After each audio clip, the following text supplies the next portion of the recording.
See you, TMG. Talking about that excessive belief and arrogance, Steph Curry, man. I know we wanted to talk basketball. Gil, I know you haven't talked about NBA finals.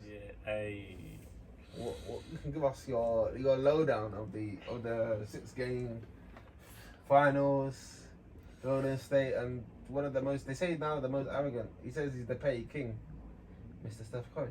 That's a good turnaround. But just so before that's always been there.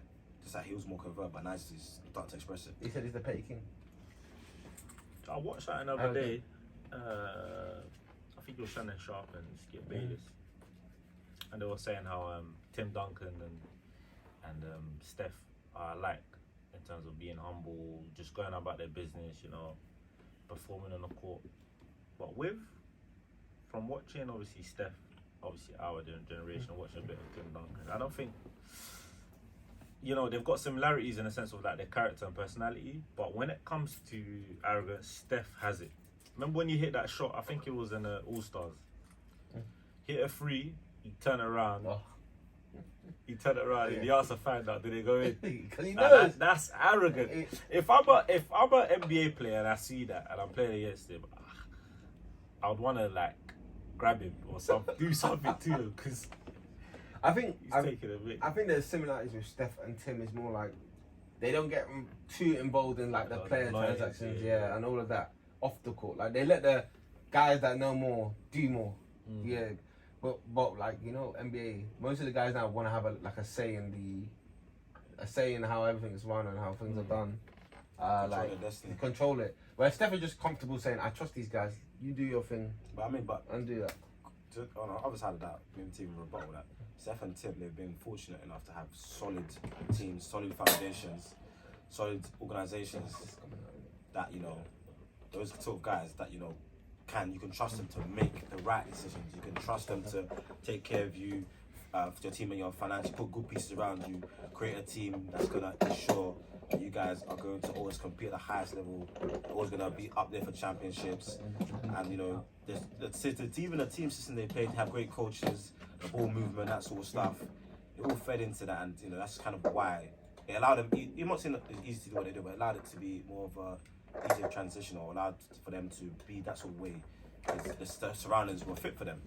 Obviously, you know, Steph, LeBron, Tim Duncan, LeBron, obviously people like that didn't really have that sort of stable environment which will necessitate that those things will happen, or those things will be realised in his own team. But yeah, but it's Steph and Tim Duncan, they're kind of similar, but Steph has always had that quiet arrogance, man. Like always the taunting, always skip points. You know, skip points to things, or quick onto things quick, or get onto things quick. He always used to say that they're always the front runners, stuff like that. With Tim Duncan, you never really saw that. Yeah. But he did have the arrogance, but you never really saw it being expressed. Did you see that thing when Kevin Garnett said that Tim? I've got ya. He got you. Oh, that's right. Yeah. So it was always so, because he obviously went on the court like we can't see that. Like you have to be, to get to that level. You have to be a certain level of good. You have to be good. But you made the point about the unstableness. Sometimes a player can be so good, too good too early. Yeah, sure. And then he doesn't give the team time to build around you. If you're so good so early, like you're not gonna get another lottery pick. You're not gonna get those pieces. Draft, pieces around you. It makes it hard for you to draft, unless you have like Tim came into, as you said, a stable franchise. They had David Robinson. He was injured the year they got him. They tanked. They got them pieces, and then they managed to get some auxiliary pieces like later in the draft. From a market, Tony Parker. The Spurs, that's amazing because obviously Robinson got interested. They really had an all-star MVP type player, and then obviously they were allowed to get Tim because they fell down the standings. But obviously since then, Tim came, they basically winning 50 games a season. So obviously they were high up in the standings. But I can't remember the general manager's name that Skip always mentions. But their dedication to their drafting process, scouting process, I know, it's immense. Do you know how many people have come from that tree? It's Sam Presti's from the tree. Yeah. The Brooklyn, Udoka.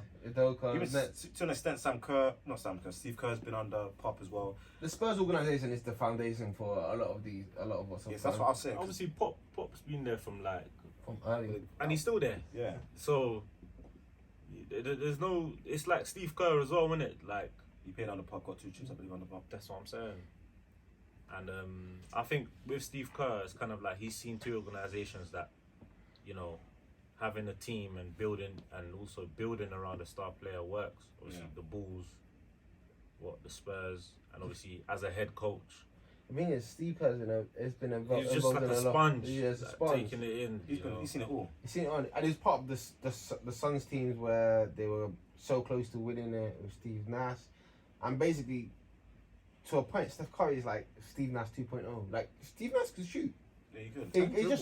He could shoot. He could dribble. It's lucky that Steve Nash came in a generation where his skills weren't as appreciated as it could have been now. If it was today, Steve Nash allowed a kind of like the opening up. He opened up the environment for Steph to take over to an extent. Because as a shooter, Steve Nash was not allowed to shoot 90% from the free throw line. He was. I say he got 54 now. He got 50, 49. This guy was very clean, but he didn't shoot a lot. Yeah. That's it. But he allowed Steph to come take it to the next level with the volume as well, the crazy fishy as well. This is for a small point guard to actually be this good and have this much of an impact. It's a lot of change in the NBA, man. A lot of change. Because they say wings win championship, isn't it? And this is probably one of the like how many championships in a long time where the wing hasn't been the best player or been the Finals MVP. How many point guards have won the Finals MVP in the last 20 years? I think the Chauncey game. It's Chauncey and him. Chauncey and what? And it's Tony Parker got it. Tony Parker, yeah. Chauncey for the Pistons, Curry. beat the Lakers, Oh, Curry, yeah. and 3. Parker. 4. Yeah. I think that's 3 years, only 3. Obviously before they had Isaiah Thomas and Magic, but that's obviously they more than 20 years. So it's been a long time since a point guard. Kid got close with the Nets, I believe. Yeah, he got close twice. He was in the finals twice. Kid, innit? Jason Kidd. Done well. Chris Paul got to the finals as well recently. But I don't think. I don't know if he would have won finals MVP. I think Booker might have won it. Probably would have won it, but I mean, if they lost in 6, if they won 6 or 7, it was because of Chris Paul. He would have won it. So yeah, he was there. Yeah, he was thereabouts to have the opportunity to win it. It takes a lot for a small player to actually be the best player, because now you're seeing, and the Celtics are showing you that for you to be a great team defensively, you need to have players of a certain height, players of a certain ilk.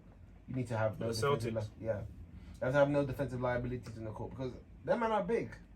At one point, the smallest player was Jaylen Brown. He's like 6'7". I think you see when they swept the Nets, it was. That was kind of like the epiphany of everything that was going on, because like KD, Kyrie, like they're talented, but you know they're slim built. You know, especially KD is very slim, ain't got muscle like that. So you relies a lot on these of explosiveness and agility. And every time he tried to create something, there's like a tree in front of him. You know what I'm saying? Yeah, but a thick tree, like a big. Man are thick and they were big dons. Do you see what I'm saying? And obviously Kyrie's tiny, obviously extremely talented. Like who was guarding him? Marcus Smart. That guy's a dog, man. That guy is. Hey, Marcus Smart is not a guy to be messed with. But that guy is. I have a question. Who's actually a better defender, Marcus Smart or Drew Holiday? Who had it? I think Drew. I lean more to Drew. I think they're the same height. I think they're both 6'4". Yeah. But Smart is actually a better help defender. He's a tone setter as a help defender. Drew's not a tone setter or a help defender. Drew is an outstanding defensive player. He can change moments with his defensive play. But Smart is about the intensity for a long period of time, like for a season. Like he's that kind of like he's that dog, isn't he? Yeah. Drew's not like he's not a dog. He's not like he's not gonna get in your face. He's not a leadership kind of guy. But defensively, he's an excellent defender. Yeah, defensively just excellent. Drew makes, like, he's a superstar defensive. If that makes sense. He makes that game-winning plays, or even on the playoffs. Like, he saw that play against Sparta in the series as well. Yeah, when he threw it off it, he blocked it. Did he make a big play in the finals as well? He did. The Booker tried turning into the just Drew ripped makes, and he's so nifty. I mean, Drew's a great crafty as well. I just wish it was a tiny bit better offensively. A tiny bit. I think he's good enough, especially when Chris Middleton's there. But it's good. But he's got a good IQ though. Yeah.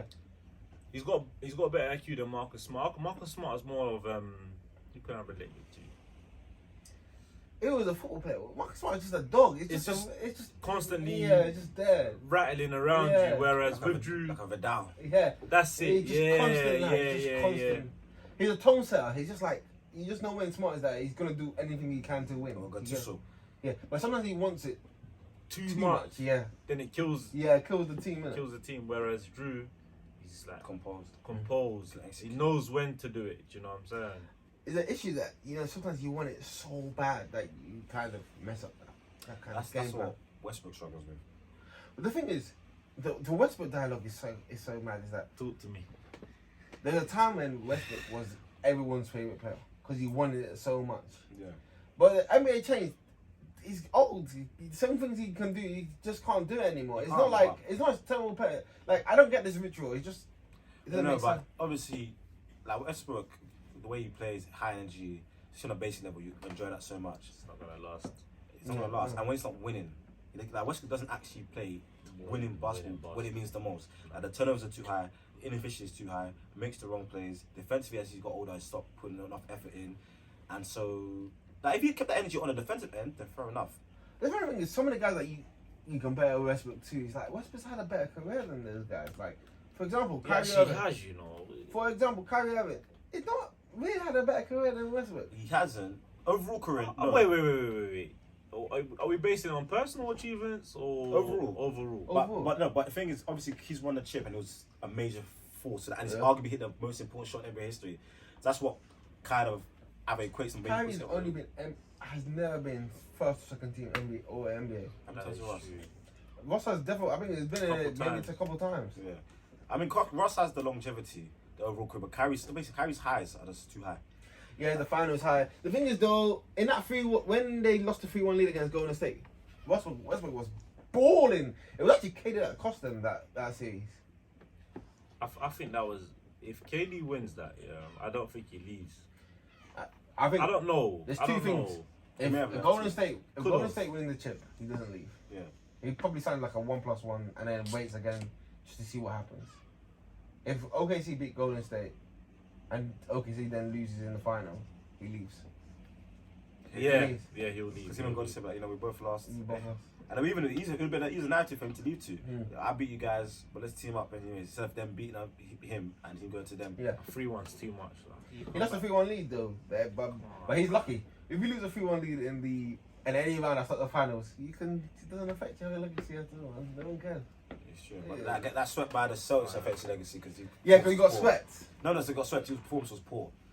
He got swept, man. I guarantee when you look back, you won't even think about it because when he lost to Memphis, the guys didn't even bring up that Memphis. No, but not to him. I'm saying because how people dog LeBron for the Dallas moment, which you should.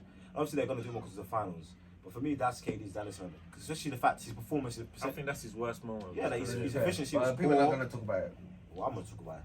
You're gonna have to bring it up over and over again. I'm gonna talk about but then I'm gonna the guys will. Hold on. Sorry, so people talk about it because he lost because the guy he used to play with Steph won the finals. So the talk about that, yeah. And I know, remember, he got swept as well. He actually played poorly. Like, he was actually getting defended well by Tatum and those guys. Like. But let's be honest though, the Nets were like they were mistakes the past season, man. You go from Harden leaving in February to trading for Ben Simmons and he doesn't even play. No, he said he was gonna come back in game 3 or 4. Ben Simmons is a capper, man. You know, and come on, man. Let's see Ben Simmons this season. I'm not giving up all hope on Ben Simmons. He said he's feeling incredible, and Kate put that trade request straight after. He's got and deleted his Instagram. There's a lot of things. Now he's back. A lot of things like Ben Simmons is dealing with. I heard there's some personal issues. All of this. Let's see him this season. I just want to see him play. Obviously, he's not going to shoot threes. He's not there. But just to let you know, Philadelphia 76ers did worse than they did the previous year without Ben Simmons. So all of this talk. Oh, they did it. Yeah. So all of this talk. Let's just see.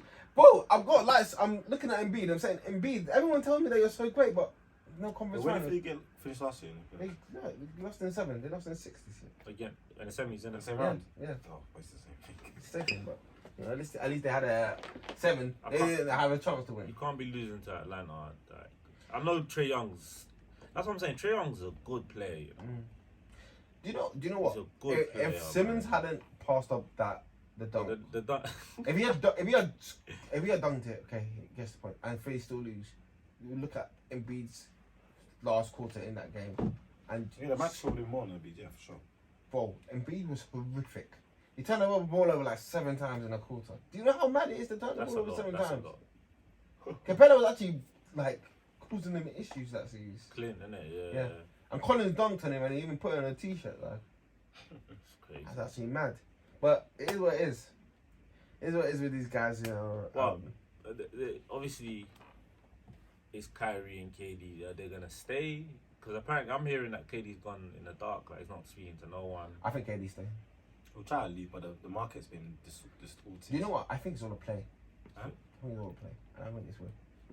Why would he put? He done a podcast the other week as well. He's saying now, yeah, he's not getting involved with Kyrie's negotiations and stuff like that. I think it's just a play. Because if I think they'll run it back. they're running it back at least one season. These men are smart, man. We don't think Kyrie will leave as well. I don't think any of them will leave. Well, apparently Kyrie the Lakers is looking, unless Kyrie's going to play LeBron again. The only way I heard that LeBron said he's not signing his extension. I heard that. If Kyrie doesn't come, I'm like, okay. And Genie Boss been tweeting saying that about like Kobe tweeting. Yeah. And she's saying that basically the thing is they're saying that LeBron doesn't actually understand that to win now is putting the future of the Lakers legacy in jeopardy. Because you're trading trading draft equity way into the future. That's not just now; it's way into. I think it's 2027 and 2029. Yeah. That's not. Is LeBron gonna be around in 2029? No. So that's like what are we doing? You can't put this franchise in absolute jeopardy like this. I personally, they ain't got enough shooters, yeah. But I think the big three, obviously, LeBron, Davis, and Westbrook. Well, the problem is Westbrook, man. Westbrook needs to accept a lesser role. Yeah, I think that's he needs to speak. He needs to speak to him. If Westbrook was willing to lead the bench squad, they could have, and AD in that, they could have been very competitive. The thing is, well, Westbrook got to realize, okay, I'm 47 million. I've opted in. I'm never gonna get a contract this big again. I'm gonna be a free agent next year. But I just have to just play an acceptable game. If I was him, it'll be for me. Get to the rim or pass up. Get to the rim or pass up. He finishes poor at the rim when he's contested these days. He's finishing the same way he did in his MVP season at the rim. Actually, you're just seeing it more. He needs to take a leaf out of Chris Paul's book. He can't play that. Chris Paul is more cerebral than Westbrook. Westbrook he has no change up. He can't change the pace. That's Westbrook's biggest issue. He actually can't. And when it comes to the clutch moments, clutch moments, he's hit more clutch shots than LeBron, Lillard, Seriously? and KD since he's been in the league. Well, clutch shots or game clutch shots, game winners and game tying shots. He's got more than all of them. Are they in the Is it in the playoffs though? Okay, I don't know in the playoffs. What's the efficiency? That's why they're left out. Yeah, the efficiency. So He's got more than them. I don't think the guy can shoot 15%. The guy's got more. Well, LeBron shoots 15% on game winners. 15. Yeah, it's 15%. Where do you see that stat? 15? Are you sure? 15%. Where do you see that stat? On game winners. Where do you see that stat? Or was that last season of his career? I think it's not that high. Because I know actually game winners maybe. It's not that high. Because game winners is. I reckon KD's game winners is low. I think even Jordan's game winners could be low as well. Because they don't show you the ones that you make. Yeah. He's got the highest game. I think Lillard's one's like 20-something. Yeah, one time's gonna be like. I don't think anyone will be above 35%. Because remember, you're not getting a clean shot off. You're getting a tough shot, maybe buzzer beater type of thing, maybe half court heave sort of thing. So I can say it's been low. Think about, and even game winners. How many guys in the last couple of years have hit big game winners? Okay, Tatum will hit that layout. Tatum, Lillard. I think Chris hit one. Chris went to hit one this season. They got swept, so maybe the season they beat the Bulls. No, they beat the Miami Heat. I think the season they won the chip, he hit one. Yeah. For the Bucks. Luka hit one against Clippers. Yep. AD against Denver. Yeah. But there's not that many game winners. Like it's very hard to get a good shot off in the last minute. Even Steph has no game winners. Do you see how they track him down?